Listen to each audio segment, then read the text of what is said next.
दोस्तों अस्सलाम वालेकुम, कहिड़ा हाल अथव? उमेद कयां पियो सभु दोस्त ठीक ठाक हूंदा।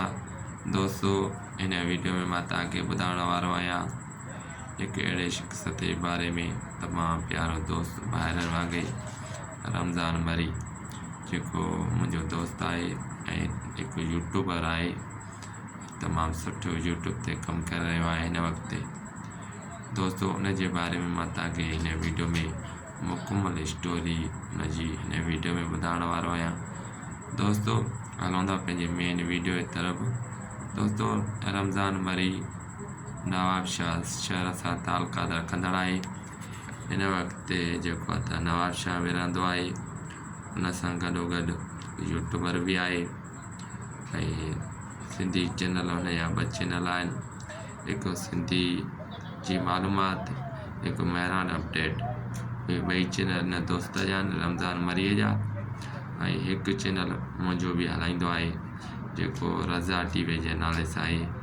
उहो दोस्त रमज़ान मरी मुंहिंजो चैनल हलाईंदो आहे ऐं तमामु हिकु ज़बरदस्त ऐं प्यारो माण्हू आहे ऐं इख़लाक़ी माण्हू आहे।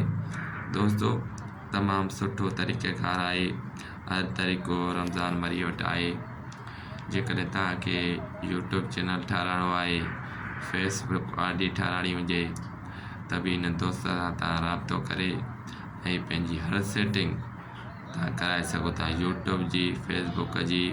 जेकॾहिं तव्हांखे यूट्यूब चैनल ठाहिराइणो आहे, उहो बि तव्हांखे दोस्त रमज़ान मरी ठाहे ॾींदो। ऐं दोस्तों तमामु हिकु बहितरीनु शख़्स आहे, उन जी जेकी नेकी कजे हुन दोस्त जी ओतिरी घटि आहे, छो त हिकु माण्हू ई अहिड़ो आहे, सफ़ा मखण माण्हू आहे। दोस्तों हिन दोस्त सां राब्तो करे हर मालूमात तव्हां वठी सघो था रमज़ान मरीअ खां, जेको नवाबशाह में रहंदो आहे।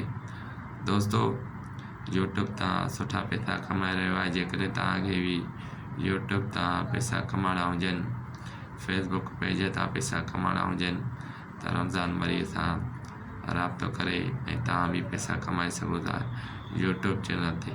दोस्तों यूट्यूब चैनल तव्हां ठाहींदो, तव्हांजो को ख़र्चु न थींदो, फ्री में आईडी ठहंदी आहे। तव्हां पंहिंजा वीडियो अपलोड कंदव, उन ते तव्हां पैसा 50,000 60,000 रुपया हर महीने कमाए सघो था। दोस्तों अॼु जो वीडियो जे तव्हांखे पसंदि आयो हुजे त मुंहिंजे यूट्यूब चैनल खे अली रज़ा मैसर यूट्यूब चैनल खे सब्सक्राइब करे घंटीअ निशान ते ज़रूरु क्लिक कंदा, जीअं तव्हांखे हर रोज़ु सुठा वीडियोस ॾिसण लाइ मिलनि। सभिनी दोस्तनि जी महिरबानी।